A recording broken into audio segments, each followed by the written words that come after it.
Je m'interroge ce jour sur la question de l'absence de contrôle de performance des réseaux de téléphonie mobile par l'ART dans ce pays.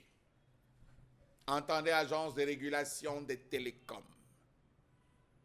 Voilà plusieurs semaines qu'il est quasiment impossible de réussir un coup de fil sur son téléphone portable. Dès la première tentative, il faut s'y prendre à plusieurs reprises pour espérer avoir son correspondant. Vous lancez l'appel, 2 minutes, ça se coupe. Vous lancez l'appel, ça vous envoie là où vous savez. Vous lancez l'appel, vous tombez même directement sur le répondeur. Vous lancez l'appel, c'est allô, attends, je change de position.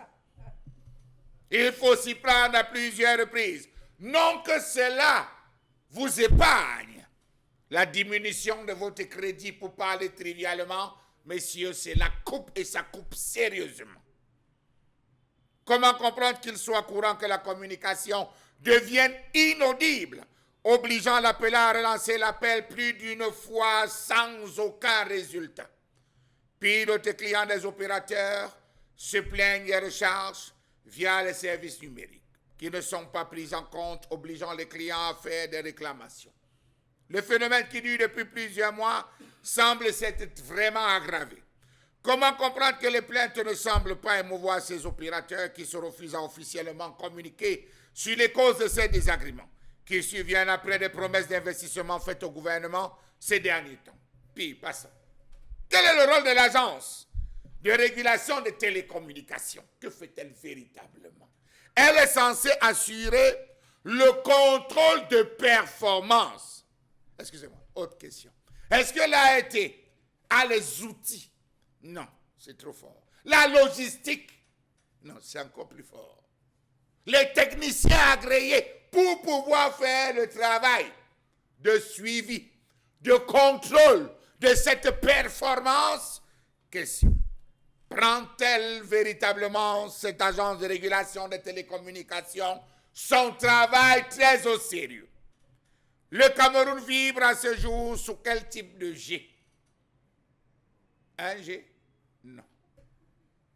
6G? Bon, dans tous les cas. L'ART s'est-elle rassurée que l'ensemble du territoire est entièrement couvert par les différents réseaux?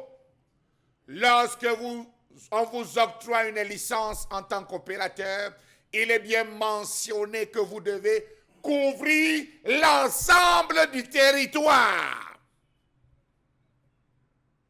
Est-ce que l'ART fait son travail de contrôleur, de superviseur de cette performance de qualité? Comment comprendre cette gestion à 2 vitesses?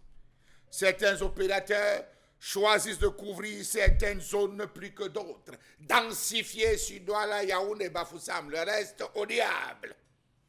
Et même encore dans cette ville, on est obligé de se retrouver à passer d'un relais à un relais. Savez-vous qu'au mois de février 2023, l'Agence de régulation des télécommunications avait annoncé des contrôles de performance des réseaux de téléphonie mobile auprès des opérateurs concessionnaires? Les résultats devraient en principe engendrer des sanctions prévues par la réglementation en vigueur. Est-ce que cela a eu lieu? Point d'interrogation. 13 mises en demeure assorties d'un délai pour la mise en œuvre des mesures correctives avaient été données à ces opérateurs. Hélas, on a parlé des investissements cumulés d'un montant de 156 milliards de francs CFA en 2023. Nous sommes en début d'année, presque en début d'année 2024. Est-ce que cela a été fait?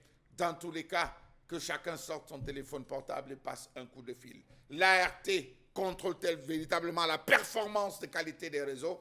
A-t-elle les outils nécessaires pour pouvoir prendre, tester, être sur le terrain?